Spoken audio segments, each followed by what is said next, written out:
Bienvenidos a su canal de la Iglesia Bíblica Bautista Razón para Vivir, con el pastor Jared Suárez.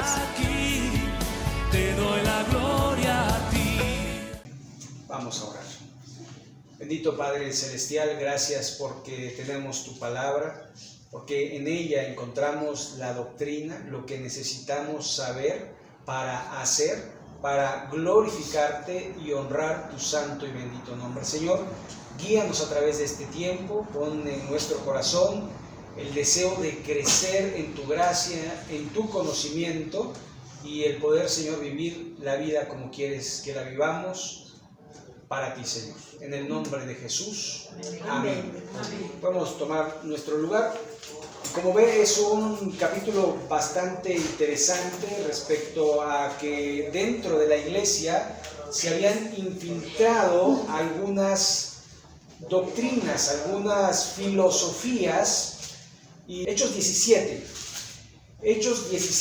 y el verso 18 dice: y algunos filósofos de los epicúreos y de los estoicos disputaban con él, y unos decían: ¿qué querrá decir este palabrero?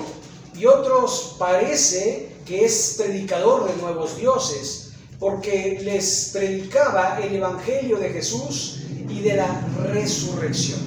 Entonces el apóstol Pablo ya había tenido encuentro con la filosofía que de alguna manera había inundado al mundo. Recuerde que si bien en el tiempo de Pablo era el Imperio Romano, pero el Imperio Romano había adoptado el helenismo. Si bien no utilizó su lenguaje, porque ellos hablaban latín, pero en el mundo conocido hablaban el griego. De hecho, la Biblia, nuestra Biblia, se escribió el Nuevo Testamento en griego, no se escribió en latín. ¿Verdad? La primera Biblia latina va a surgir hasta el año 400 después de Cristo.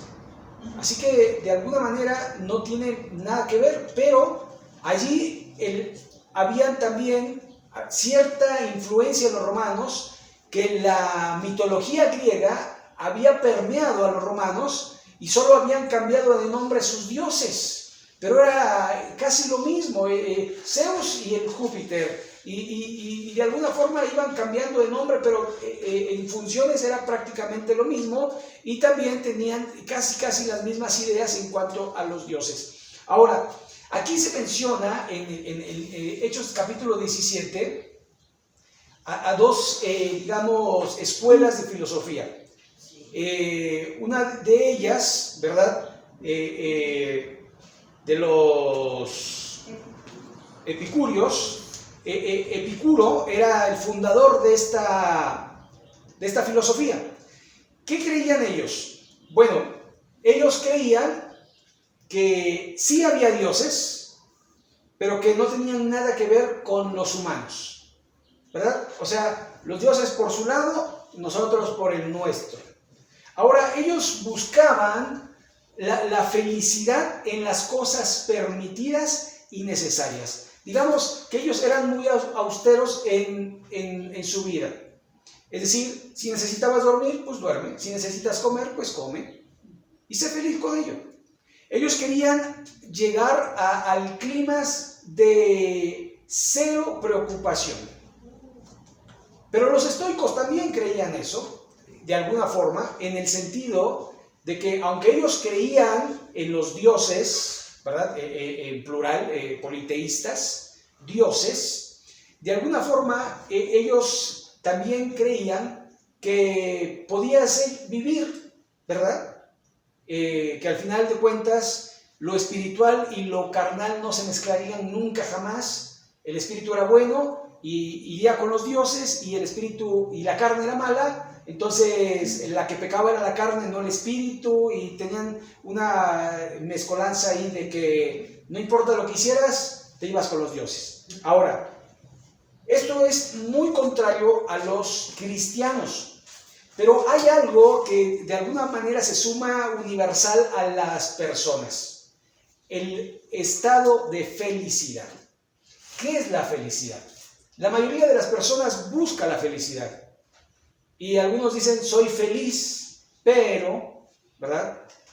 Y de alguna manera hay una palabra que, digamos, determinaba esta dicha y esta felicidad tanto en los estoicos como en los epicúreos. Y esta palabra es ataraxis, que esta palabra simple y sencillamente quiere decir sin preocupación alguna. Así que si ellos veían que venía un perro a morderles, ellos trataban de tener un estado mental de no afectación a las circunstancias de la vida. Así que si me muerde el perro, pues ya me mordió, pero ¿para qué me voy a preocupar? Si preocuparme no va a hacer que el perro no me muerda.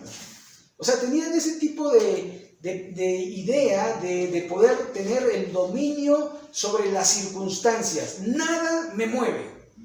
Nada. Ellos decían, si un hijo está enfermo y está a punto de morir, ha de sanar. Y si no sana, iba a morir de todos modos. Y por mucho que yo haga, no va a pasar. Porque los epicúreos no creían en el destino. Y los estoicos sí creían en el destino. Ahora, imagínese esto mezclado con judaísmo. Entonces, yo lo que creo es que los pensamientos del hombre son contrarios a los pensamientos de Dios, porque los pensamientos del hombre vienen de la imaginación, vienen de lo que yo creo, vienen de lo que a mí me parece. No tengo fundamento. Ahora, estos hombres son del 300 antes de Cristo, ¿verdad? El fundador de los estoicos no se llamaba estoico, como Epicurio sí se llamaba Epicuro, ¿verdad? Los epicúreos, su fundador era Epicurio, pero de los estoicos era Cenea de ¿dónde era? De Sitio era. Ahí usted búsquelo después, ¿verdad? En el Google. Ceneo de Sitio es el fundador de los estoicos, pero eran contemporáneos y eran del año 300, 307, más o menos, ¿verdad? Antes de Cristo. Así que estas filosofías ya estaban de alguna manera dentro de las personas. Ahora, muchos de nosotros en cierto momento tratamos de ser austeros, ¿verdad? Y dicen, eres epicúreo, sin saberlo, porque al final nadie sabe porque nadie determina, pero la Biblia sí determina la forma en que debemos ser y debemos andar. Y entonces, en esta situación, porque está hablando a los de Colosas y está en una zona que es afectada bastante por la filosofía, cerca de la Odisea, dice, porque quiero que sepáis cuán gran lucha sostengo por vosotros y por los que están en la Odisea y por todos los que nunca han visto mi rostro. Y el apóstol Pablo lo que está diciendo, estoy preocupado por esta situación, contrario a los epicúreos, contrario a ese tipo de filosofía que dice no te preocupes por nada. De hecho, en nuestros días se usa una frase que dice no te preocupes, ocúpate, ¿verdad? La preocupación no resuelve nada. Sin embargo, debemos de entender que no podemos matar nuestros sentimientos, porque allí están. Lo que sí podemos hacer es controlarlos. Puedo controlar la ira, puedo controlar la preocupación, puedo controlar el miedo, puedo controlar el nervio, puedo controlar muchas cosas. Por eso la Biblia habla de dominio propio, que de alguna manera tiene que ver con autocontrol. Nada de nuestros sentimientos podemos opacar o podemos apagar, porque si no, seríamos o llegaríamos a ser insensibles. Es algo que en nuestra vida nos quieren hacer. Si usted se da cuenta, si usted ve noticias, que espero que no lo haga, malas noticias, malas noticias, malas noticias, pero además de las malas visuales.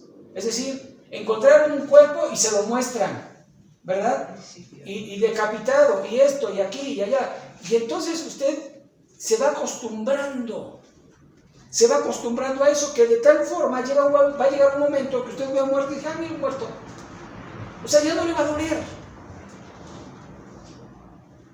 Y si usted, que robaron un niño, que esto y que otro, y la gente cada vez se vuelve más insensible.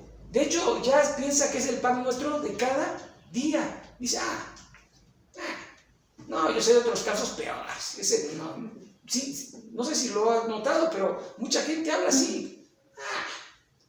Un rasguño a lo que yo vi. ¿Saben? Nos están o quieren desensibilizar a la humanidad para que ya no les duela ver tanta maldad en el mundo. Tan así, que ya las cuestiones morales ya son muy normales. Y adulterio, no pasa nada. La engañó, como cualquier cosa, ¿no? Mira, se fue con otra, no pasa nada. ¿Saben? Esta semana, ¿qué pasó?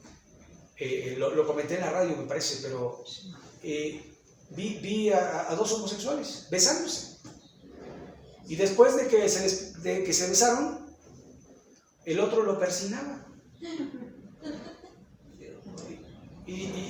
Pero a mí me llamó la atención porque digo, no entiende, no se entiende lo que Dios quiere, lo que la Biblia dice, y tratan de hacer su propia filosofía de vida, haciendo una mezcolanza de lo divino y lo pagano y viviendo en el sincretismo que México ha vivido por muchos siglos. Porque los mexicas nunca dejaron sus dioses, ¿verdad? Ahí tenían una virgen, pero dentro de la virgen tenían a Tlaloc, ¿verdad? Y se arrodillaban ante la virgen, pero realmente se estaban arrodillando ante Tlaloc. Y así lo hacen ahora.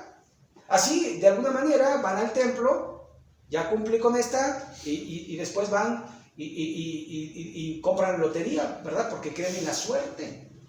Así que vemos cómo hay este tipo de mezcolanzas. Ahora, seguimos con esto. Verso 2, dice, para que sean consolados sus corazones unidos en amor hasta alcanzar todas las riquezas del pleno entendimiento a fin de conocer el misterio de Dios, el Padre y de Cristo. Ahora, empieza a hablar de esto que es muy importante para esa zona de allá, para la zona pegada hacia Grecia, porque tiene que ver con la filosofía. Y la filosofía de alguna forma es conocimiento. Porque si bien decimos filosofía, amor a la sabiduría, realmente, ¿qué es la sabiduría? Porque Santiago habla de una sabiduría animal diabólica. Y habla también de una sabiduría que desciende de lo alto, del Padre de las luces, en el cual no hay sombra de variación. Entonces, hay dos clases de amor al conocimiento. El conocimiento humano, humanismo, que de alguna manera levantará y exaltará al hombre, y otro tipo de conocimiento que tiene que ver con Dios, y es exaltar y glorificar el nombre de nuestro Creador. Y hay una gran diferencia a quién exaltas, si al hombre o a Dios. Entonces, esto es algo que había lucha en el apóstol Pablo porque se estaban mezclando allí cosas. Y dice el verso 3, en quien están escondidas, en Dios Padre y en Dios Hijo, todos los tesoros de la sabiduría y del conocimiento. Así que si quieres saber, si quieres conocer, ve a Dios. De hecho, el hombre más sabio del mundo sigue siendo Salomón, el rey Salomón. Y de él han aprendido muchos. De hecho, los filósofos de alguna manera tuvieron que ir y conocer a este hombre que era el más sabio de todos los tiempos. Porque algo que quieren es conocer. ¿Saber para qué? ¿Saber para qué? Otra de las cosas, el conocimiento tiene que estar alejado del egocentrismo, porque hay un movimiento allí dentro de los filósofos que de alguna manera entronan al yo en el corazón, ¿verdad? Y estos de alguna forma viven para sí y no hay otro ser más valioso que yo, ¿verdad? Entonces, dice, si quieres conocimiento tienes que ir a la fuente de la sabiduría, a la fuente del conocimiento. Y esto digo, verso 4, para que nadie os engañe con palabras persuasivas. Palabras persuasivas, es decir, de convencimiento.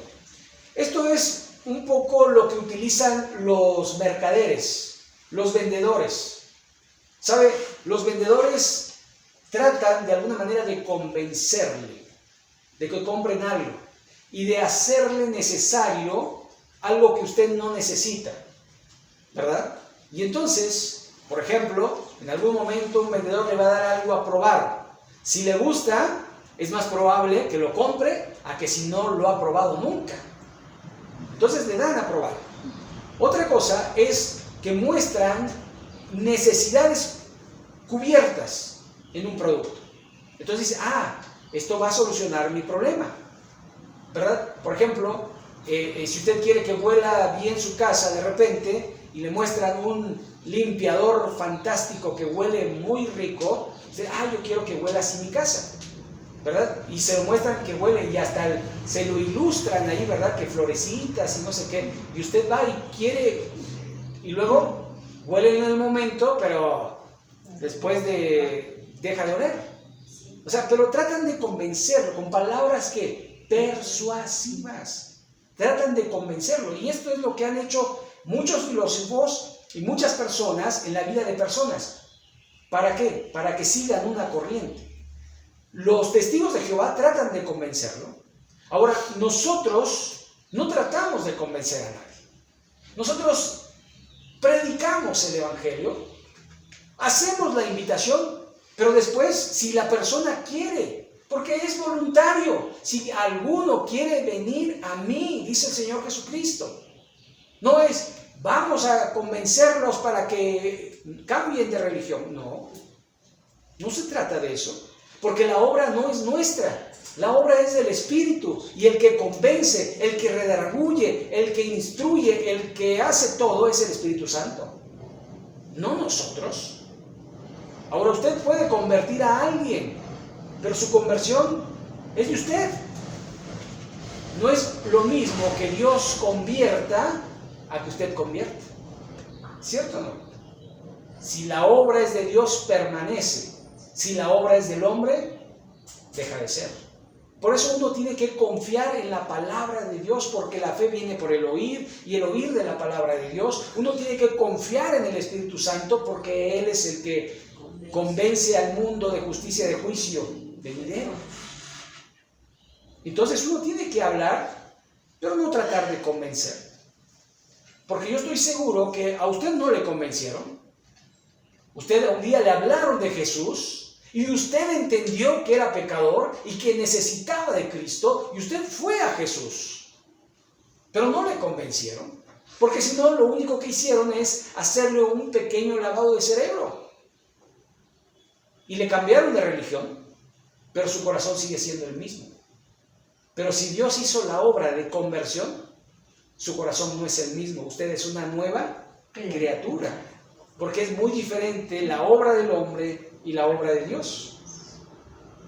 Verso 5, porque aunque estoy ausente en cuerpo, no obstante en espíritu estoy con vosotros, gozándome y mirando vuestro buen orden y la firmeza de vuestra fe en Cristo. Ahora, no piense que el apóstol Pablo hacía viajes trascendentales, ¿verdad?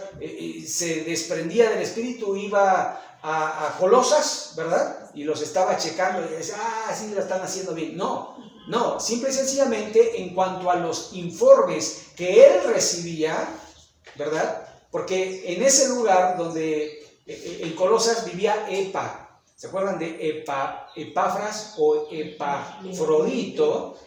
Vivía en Colosas. Y también en Colosas vivía Filemón, ¿verdad? Entonces allí de alguna forma él recibía informes, aunque Pablo nunca había estado por allí.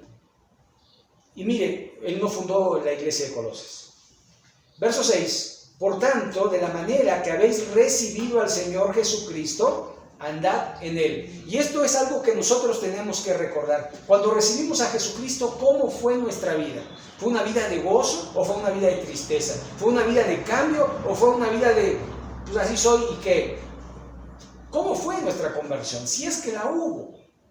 Yo tengo que saber y tengo que decir, tengo que avivar el fuego, porque de alguna manera Pablo le dijo a su discípulo Timoteo, aviva el fuego que hay en ti. Es decir, nadie más, si usted va a hacer un asado en su casa, una carnita asada, nadie más le prende el fuego a usted más que usted. O llama a alguien y le dice, oiga, voy a hacer un asado en mi casa, préndeme el fuego. Y después te vas porque, ¿verdad que no? ¿Verdad? Usted lo prende para que nadie se entere, nada más que vuelan por ahí que están haciendo carnita asada. ¿Sabe? Nadie puede avivar su vida más que usted mismo.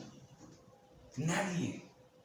Así que si yo empiezo a hablar y empiezo a mencionar y empiezo a tratar de convencerles y decirles que usted y que va a ser una obra mía.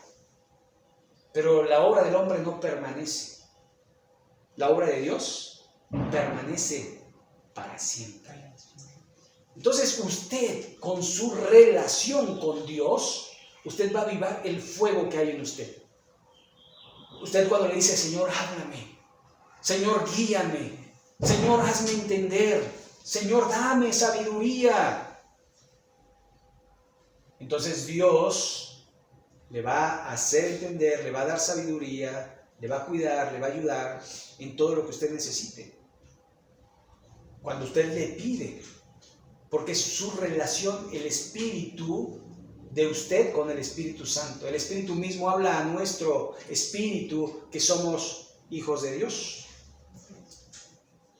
Así que, por tanto, de la manera que habéis recibido al Señor Jesucristo, andad en Él, arraigados y sobreedificados en Él y confirmados en la fe, así como habéis sido enseñados, abundando en acciones de gracias. ¿Sabe? Hay que estar de alguna forma recordando constantemente cuál es la doctrina. Por eso tenemos este manual, por eso tenemos la Biblia. No para que digamos, ya me la sé. Esa historia ya me la sé. Esa de Josué, de Pablo, esa ya me la sé. No, porque tenemos que confirmar y reconfirmar y volver a confirmar y a requete confirmar que andamos en el camino. Porque así nos podemos desviar. En un abrir y en un cerrar de ojos nos podemos desviar. Y por eso Dios quiere que estemos repitiendo y recordando lo que Él ha marcado en su palabra. Por eso dice el verso 8, mirad que nadie os engañe por medio de ¿qué? De filosofías y huecas sutilezas, según las tradiciones de los hombres, conforme a los rudimentos del mundo y no según Cristo. Porque dentro de esas filosofías estoicas decían que Cristo no había resucitado en carne, que era una resurrección espiritual. Ahora, fíjese, en ese año ya se hablaba de eso, pero los adventistas del séptimo día, ahí en los años 1835, decían que Cristo iba a venir. Y su director, su fundador decía, el Señor viene. ¿Y saben qué hacían los adventistas? Vendían todos sus bienes y se esperaban el día y la hora en que su líder les había dicho que iba a venir el Señor Jesucristo.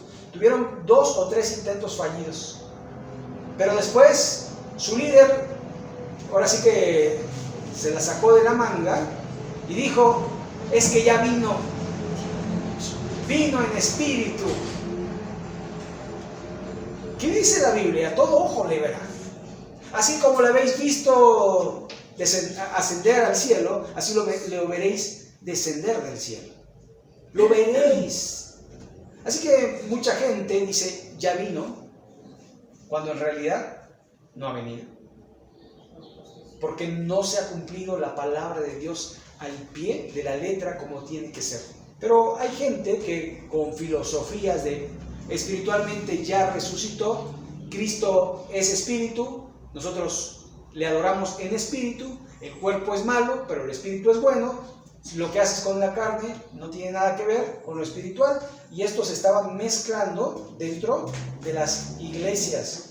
Por eso, según las tradiciones de los hombres, conforme a los rudimentos del mundo, y no según Cristo, es decir, no como Cristo lo ha mandado o como Cristo lo ha ordenado. Verso 9, porque en Él, en Cristo, habita corporalmente, o sea, en el cuerpo carnal, en la materia, toda la plenitud de la deidad, lo cual esto indica que Jesús es Dios. Dios es Jesús y Jesús es Dios. Y esto es algo que en las filosofías no se podía entender. Cómo un hombre de carne podía llegar a ser Dios. Bueno, es que no llegó a ser Dios. Por eso, en el principio, el Verbo era Dios. Dice que el Verbo estaba con Dios y el Verbo era Dios. Este era en el principio con Dios. Así que esto es algo que tenía que entender, y por eso en el verso 10 dice, y vosotros estáis completos en Él, que es la cabeza de todo principado y potestad. Estáis completos, lo cual indica no necesitamos nada más que a Cristo. Ahora, conocer, porque uno puede conocer, no es malo, sino qué hace uno con ese conocimiento. ¿Sí? Hay manuales de todo tipo, manuales y enseñanzas de todo tipo. Y usted podría aprender cómo abrir un coche, como podría aprender cocina, o podría aprender un idioma, o podría aprender manuales de psicología o cosas. De todo podría aprender. Porque el conocimiento está. Pero ¿para qué quiere ese conocimiento? Para que digan, ¿cómo saben? O sea, es un conocimiento vano. Solo para, mira cómo sabe, qué barbaridad, qué inteligente, qué sabio. No sirve de nada. ¿Sabe que alguien dijo que los cementerios están llenos de gente que sabía mucho, pero ¿para qué sirve su conocimiento? Ahora, a ellos, para nada. Porque el conocimiento es para compartirlo. El conocimiento es para adquirir humildad sobre todas las cosas. Y es lo más difícil cuando uno tiene conocimiento. Porque uno se puede inflar, ¿verdad? Uno puede decir, ¿cómo sé? ¡Qué barbaridad! Puede perderse en el conocimiento. Pero todo lo que sabemos lo hemos aprendido de alguien más. No nacimos sabiendo nada. Así que si algo sabemos, por eso a veces tiene uno que decir, no, mira, lo leí en tal libro, lo leí en Wikipedia, o lo leí en el Google, o lo leí en fulano de tal libro. Por eso, pues uno mejor se concentra en el libro, porque si algo debemos de aprender es las cosas de Dios, para que entonces digamos, lo que sé es porque Dios me lo enseñó. Verso 11, en Él también fuisteis circuncidados en circuncisión no hecha a mano, al echar de vosotros el cuerpo pecaminoso carnal en la circuncisión de Cristo. Y esto porque, aunado a las filosofías, estaban los judaizantes. Te tienes que circuncidar. Si no, no cumples la ley. Y si no cumples la ley, estás en contra de Cristo, porque Cristo no vino a abrogar la ley, sino a cumplirla. Así que a circuncidarse. Si no, no eres cristiano.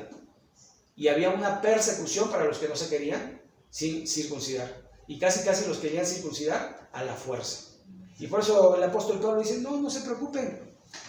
Dios ya los circuncidó en Cristo y habla de una manera espiritual. Verso 12, sepultados con Él en el bautismo, en el cual fuisteis también resucitados con Él, mediante la fe en el poder de Dios que le levantó de los muertos. ¿Verdad? Son cosas y términos espirituales. Usted nunca murió porque usted estaba muerto, ¿verdad? Sino usted resucitó para vida eterna en Cristo Jesús, y esto lo representa el bautismo. Cuando usted es sumergido, muerto con Cristo, cuando usted es sacado vivo para vida nueva. Así que de alguna manera allí está mostrando la doctrina que debe uno seguir. Verso 13, y a vosotros estando, ¿qué dice? Muertos en pecados y en la incircuncisión de vuestra carne, os dio vida juntamente con Él, perdonándoos todos los pecados. Todos. Así que cuando yo voy a Dios, no voy diciéndole, Señor, perdóname. Es un error de los cristianos. Los cristianos hacemos eso en ocasiones. Vamos con Dios y le decimos, Señor, perdóname. No, porque la Biblia no enseña a pedir perdón. ¿Enseña a qué? A confesar. Si confesamos nuestros pecados, Él es fiel y justo ¿para qué? Para perdonar nuestros pecados y limpiarnos de toda maldad. Entonces, la confesión trae perdón. ¿Pero qué es confesar? Decir con nombre y apellido lo que he hecho. Así como el hijo pródigo que llegó y le dijo a su padre, Padre, he pecado. Estaba confesando. Fíjese que no le pidió perdón. Estaba confesando lo que hizo. Padre, he pecado contra el cielo y contra ti. No merezco ser llamado tu hijo. Hazme como uno de tus jornaleros. Estaba mostrando arrepentimiento. Confesando y arrepentido. Estaba dispuesto a ser como cualquier jornalero, a perder el estatus de hijo, porque ya no lo merecía según él. Así que Dios ya perdonó nuestros pecados, pero debemos de ir a la confesión diaria con Él, porque todos los días cometemos pecado, y si alguno dice que no tiene pecado, le hace a Él mentiroso. Y necesitamos ir y decirle, porque nos ayuda a estar conscientes de lo que hicimos. No, ay Señor, ay, tú conoces todos mis pecados, perdónalos, no pasa nada. Pues ¿quién pone las condiciones? ¿Usted o Dios? Pues Dios. Así que uno tiene que ir en confesión y no en pidiendo perdón. Él ya lo perdonó. Y cuando usted confiesa, Él borra ese pecado y nunca más vuelve a acordarse de él. Nunca más. Todo el pecado confesado es borrado de la lista. Así que cuando usted ve el tribunal de Cristo en la segunda carta a los Corintios, en el capítulo 5, en el verso 10, cuando dice, todos compareceremos ante el tribunal de Cristo por todas las cosas que hayamos hecho sobre la tierra, sean buenas o sean malas. Bueno, pues las malas que usted confesó no van a estar ahí. Pero las malas que usted no haya confesado son las que van a estar allí. Porque el Señor dijo que iba a perdonar, que iba a limpiar, que iba a lanzar nuestros pecados al fondo de la mar, que iba a hacer nuestro corazón blanco como la nieve. Pero en el andando pecamos. Y si confesamos, Él perdona, es decir, borra. Pero si no confesamos, pecado encubierto, pecado que un día va allí el Señor ante todos a exponer, porque todo saldrá a la luz, dice la Escritura. Verso 14, anulando Él acta de los decretos que había contra nosotros, que nos era contraria, quitándola de en medio y clavándola en la cruz. Y esa carta de los decretos eran todas las acusaciones en contra nuestra que de alguna forma hacían que nosotros fuésemos culpables. El veredicto era culpable. No había ni siquiera un inocente. Y lo dice Romanos 3:23, por cuanto todos pecaron y están destituidos de la gloria de Dios. Y requería que el que pecaba muriera. Por eso la paga del pecado es muerte, mas la dádiva de Dios es vida eterna en Cristo Jesús. Así que en la cruz obtuvimos el perdón. No lo obtuvimos en nuestra sapiencia, en nuestro conocimiento, en nuestra sabiduría, sino que Él nos la otorgó gratuitamente. Verso 15, y despojando a los principados y a las potestades, los exhibió públicamente, triunfando sobre ellos en la cruz. Por lo cual entendemos que Satanás es un enemigo vencido. Cristo ya lo venció en la cruz. Así que no podemos echarle ya la culpa al diablo. Es que el diablo me tentó, es que el diablo no sé qué, es que el diablo no sé cuánto. Deje tranquilo al diablo, que no tiene nada que ver con usted. Santiago dice que de nuestra propia concupiscencia somos atraídos y seducidos, y el pecado siendo consumado da a luz la muerte. Somos nosotros. Y tenemos que entender que el pecado viene de nosotros. Por esa razón tenemos que cambiar nuestra mente. Por esa razón tenemos que estar apegados a Jesús, a su palabra, porque de otra manera vamos a estar ciegos, teniendo la vista muy corta y sin fruto, olvidando. ¿Cómo es que dice? Olvidando el perdón de nuestros antiguos pecados. Necesitamos de alguna manera recordar que ya hemos sido perdonados, que ya nuestros pecados están clavados en la cruz y que no tenemos un enemigo que nos venza, sino nosotros mismos. Por eso Pablo le decía a Timoteo, cuídate de ti mismo. Cuídate de tus pensamientos, cuídate de tus sentimientos, cuídate de tus acciones. ¿De quién debo cuidar? A veces le digo que estamos viendo la paja del ojo ajeno y no nos damos cuenta que traemos un tronco atravesado. Necesitamos entender eso. Y dice el Señor Jesús, primero saca el tronco de tu ojo para que puedas ayudar a tu hermano a sacar la paja de su ojo. Así que el cambio viene en uno. Yo necesito de Cristo, yo necesito de su palabra, yo necesito de la oración, yo necesito de una mente renovada. Yo, Señor, ayúdame a ser la persona que quieres que yo sea. Así que están exhibidos esos principados, esas potestades, no son nuestros tentadores, sino nosotros con nuestra concupiscencia.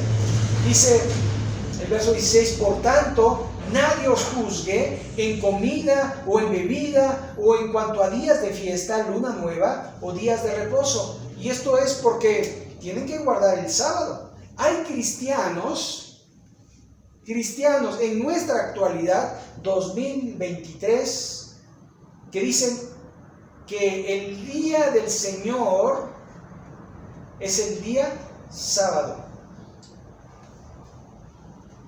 Cristianos. Y entonces dicen, hay que guardar el sábado y también el domingo. Porque el sábado es el día del Señor y el domingo es el día de la resurrección del Señor. Pero algo cambió. Y la resurrección de Cristo marcó la pauta y dice que cada primer día de la semana los cristianos, no los judíos, los cristianos se reunían a partir del pan, a las oraciones y a la comunión unos con otros. Domingo. ¿Por qué? No lo sé. Pero así lo estableció el Señor. Así lo estableció. ¿Por qué ir en contra del Señor? Si Él dice, hagámoslo, lo hacemos. Dice, todo lo cual es sombra de lo que ha de venir. Es decir, ni siquiera ha venido lo que ha de venir. Pero el cuerpo es de Cristo. Ya había mencionado que Él era la cabeza del cuerpo. Pero ahora dice, el cuerpo es de, o sea, le pertenece a, y lo cual indica que la iglesia no es de nadie, sino de Cristo. Y nosotros tratamos de alguna manera que la iglesia permanezca. ¿Y cómo lo hacemos? A través de la predicación, a través de la asistencia, para que entonces, cuando esta generación, cuando ninguno de nosotros esté, siga habiendo iglesia.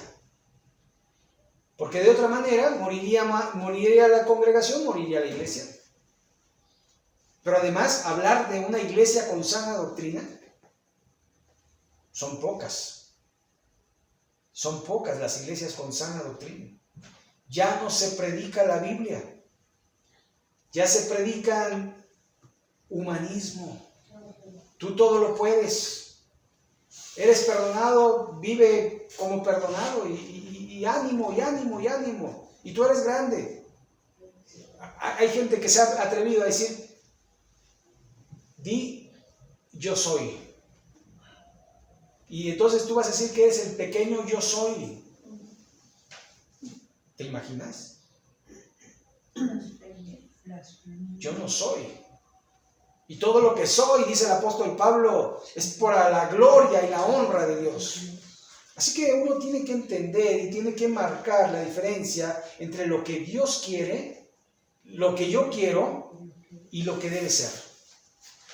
Así que dice y sigue diciendo el texto, nadie os prive de vuestro premio, afectando humildad y culto a ángeles, metiéndose en lo que no han visto, vanamente hinchado por su propia mente carnal. ¿Sabe? Por ejemplo, una de las cosas que son de auge en nuestro tiempo es el ángel de la muerte, la santa muerte. Y hay seguidores por doquier de la santa muerte. Ahora tienen características muy especiales. Son oscuros, no son personas educadas, o por lo menos hasta donde yo lo he visto, que no tengo mucha relación, o he tenido relación con algunos, pero he conocido a varios, y son más hacia oscuro que hacia claro.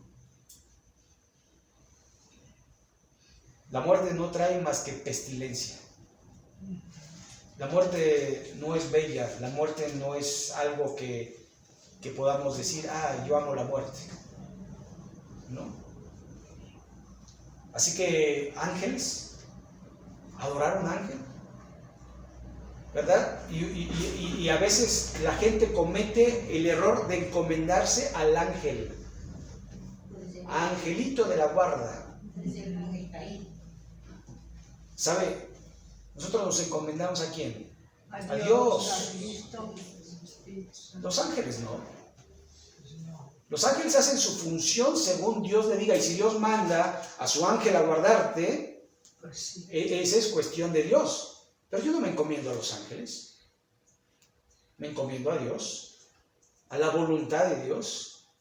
Y uno tiene que hacer eso. Ahora, dice que es una mente carnal. Y dice el verso 19, no haciéndose de la cabeza, en virtud de quien todo el cuerpo nutriéndose y uniéndose por las coyunturas, ligamentos, crece con el crecimiento que da ¿quién? Dios. ¿Sabe? Apolo sembró, Pablo regó, pero el crecimiento lo ha dado Dios. Dios da el crecimiento. Si usted quiere crecer, solo Dios le puede hacer crecer. Solo Dios. ¿Sabe? Yo lo veo, por ejemplo, en las plantas, ¿no? Cuando uno siembra una planta, Uno la riega, uno la cuida, le quita las malas hierbas, la nutre, ¿verdad? Y espera que crezca. Pues si habéis muerto con Cristo en cuanto a los rudimentos del mundo, porque como si vivieseis en el mundo, os sometéis a preceptos. Es decir, nosotros no estamos para meternos en los preceptos del mundo. Nosotros debemos decir, el mundo no es mi hogar. Mi hogar me espera en el cielo y aquí espero, pero de una manera correcta, no adaptándome al mundo, sino siendo luz para este mundo, para que muchos sean convertidos, para que muchos se arrepientan, para que muchos vayan al cielo conmigo. Porque de eso se trata el Evangelio, es la noticia de salvación. ¿Sabe? Si usted tiene la manera de salvar a alguien, usted lo haría. Si usted puede salvar a alguien, lo salva. Bueno, quizás en la vida espiritual usted no puede salvar a nadie, pero puede hablarle del Salvador. Usted puede decirle, Cristo murió por tus pecados y Él quiere salvarte. ¿De qué te va a salvar? De la condenación del pecado, de la paga del pecado, de la presencia del pecado, de la práctica del pecado. Él te salva. Y de alguna forma uno tiene que predicar el Evangelio porque es el mandamiento que Dios nos ha dado. Y por todo el mundo, y predicar ¿qué? El Evangelio. ¿A quién? A toda criatura. Eso es algo que tenemos que hacer. Y ojalá Dios a través de su palabra y del Espíritu pueda salvar a muchos y que nosotros seamos instrumentos en sus manos. Ahora dice el verso 21, preceptos tales como no manejéis, no gustéis, ni aun toquéis. Y esto se vuelve legalismo, ¿verdad? No hagas esto, no hagas lo otro, no hagas aquí, no hagas allá, no hagas allá. Lo único que no tenemos que hacer es pecar. Y si lo que hago es pecado, pues no lo puedo hacer. Y el que sabe hacer lo bueno y no lo hace, es pecado. Así que de alguna manera tenemos que vigilar nuestra vida para que todo lo que hagamos, de hecho o de palabra, sea ¿para qué? Para la honra y la gloria de Dios. Así que usted puede hacer muchas cosas y nadie le puede decir lo que tiene que hacer y lo que no tiene que hacer, pero tiene que fijarse que lo que hace glorifica al Padre Celestial. Si no glorifica al Padre, está pecando. Sencillo. ¿Lo harías delante de Jesús? ¿Hablarías de las personas como hablas con Jesús? Simple. Todo lo que puedes hacer en la presencia de Dios es lo que puedes hacer. Todo lo que no puedes hacer en su presencia es lo que no puedes hacer. Así es la vida cristiana, sencilla, y Dios marca la pauta para que andemos correctamente. Verso 22, inconformidad de mandamientos y doctrinas de hombres, cosas que todas se destruyen con el uso. Así que no permanecen para siempre. Son cosas que no permanecen. Así que la pauta nos da en que pongamos la mira en las cosas que permanecen. ¿Qué permanece? El amor, la fe, la esperanza. Esos permanecen. Entonces nosotros tenemos que ir en pos del amor, de la fe y de la esperanza. Uno tiene que ir en las cosas que no se ven, porque las cosas que se ven son temporales, mas las que no se ven son eternas.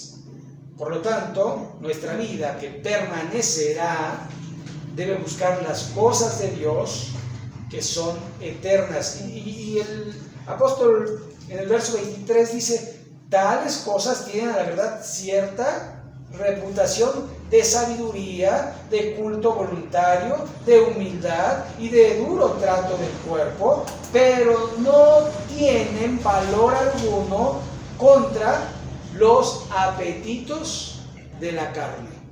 Es decir, puedes saber mucho, puedes tener una religión, puedes ser muy humilde, Y puedes castigar tu cuerpo para que no haga muchas cosas, pero no sirve para apaciguar los apetitos de la carne. Esos van a estar allí, pero hasta que tú no te dejes controlar por el Espíritu Santo, tu cuerpo te va a controlar, tu mente te va a controlar, tus acciones te van a controlar. Por eso la Biblia dice, sed llenos del Espíritu Santo, sométase al Espíritu Santo, sométase a la palabra de Dios. Y Dios le va a ir indicando, va a ir mostrándole lo que tiene que hacer y lo que no tiene que hacer. No se trata de religiosidad, se trata de relacionarse con el Padre, con el Creador, y de vivir la vida como Él quiere, no como yo, como Él lo manda en su palabra. Así que buscando la felicidad no es más que hacer la voluntad del Padre. Jesús era feliz muriendo en la cruz por usted y por mí. Puesto el gozo delante de Él, sufrió la cruz, sufrió el oprobio, sufrió la cruz por usted y por mí. Cuando uno hace la voluntad de Dios, no entiende, pero está gozoso. Por eso Santiago, cuando dice, tened por sumo gozo cuando os halléis en diversas pruebas, uno no entiende por qué está viviendo lo que está viviendo, pero si uno está bien con Dios, cuando uno está haciendo las cosas que Dios quiere, uno tiene gozo, tiene paz, tiene armonía dentro de uno, porque está haciendo lo que Dios quiere, lo correcto delante de Él. Así que tener problemas no es no ser feliz. Uno puede ser feliz en medio de los problemas. Y la felicidad no es no preocuparse, sino de alguna manera hacer lo que Dios manda en medio de nuestras preocupaciones, porque dice que en nuestras preocupaciones tenemos que acudir a Dios, porque nuestras preocupaciones nos llevan a Dios. Por nada estéis afanosos, sino sean conocidas vuestras peticiones delante de Dios con toda oración y ruego y acción de gracias, y el Dios de paz estará con vosotros. Así que Dios quiere que de alguna manera entendamos que la felicidad no tiene que ver con lo que el mundo dice. Si tienes esto o aquello, serás feliz. No, si tienes a Cristo y le obedeces, eres bienaventurado, dichoso, doblemente feliz. Amén. Vamos a orar.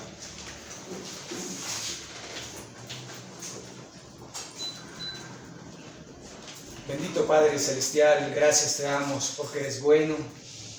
Gracias, Señor, porque si bien no estás peleado con el conocimiento, pero queremos tener el conocimiento correcto, el conocimiento que nos lleve a honrarte y a glorificarte, para vivir en paz, dichosos, aún en medio de las circunstancias complicadas y difíciles, porque tú estarás con nosotros en el valle de la sombra o de la muerte, y no temeremos mal alguno, porque tú estarás conmigo. Gracias, Señor, por tu presencia en nuestra vida. Gracias porque no nos dejas ni nos desamparas. Gracias porque eres nuestro protector, nuestro provisor. Gracias porque tú prometiste estar con nosotros todos los días y hasta el fin del mundo. Señor, bendice nuestras vidas. Ayúdanos a hacer bendición, ayúdanos a creerte y a buscarte todos los días de nuestra vida para ser las personas que quieres que seamos y para hablar de las muchas cosas que has hecho en nuestro corazón, en nuestra vida y alrededor de ella. Bendito sea, Señor. Bendice a mis hermanos presentes, ausentes. Bendice, Señor, nuestras vidas y ayúdanos a hacer bendición. Y en el nombre de Jesucristo. Amén.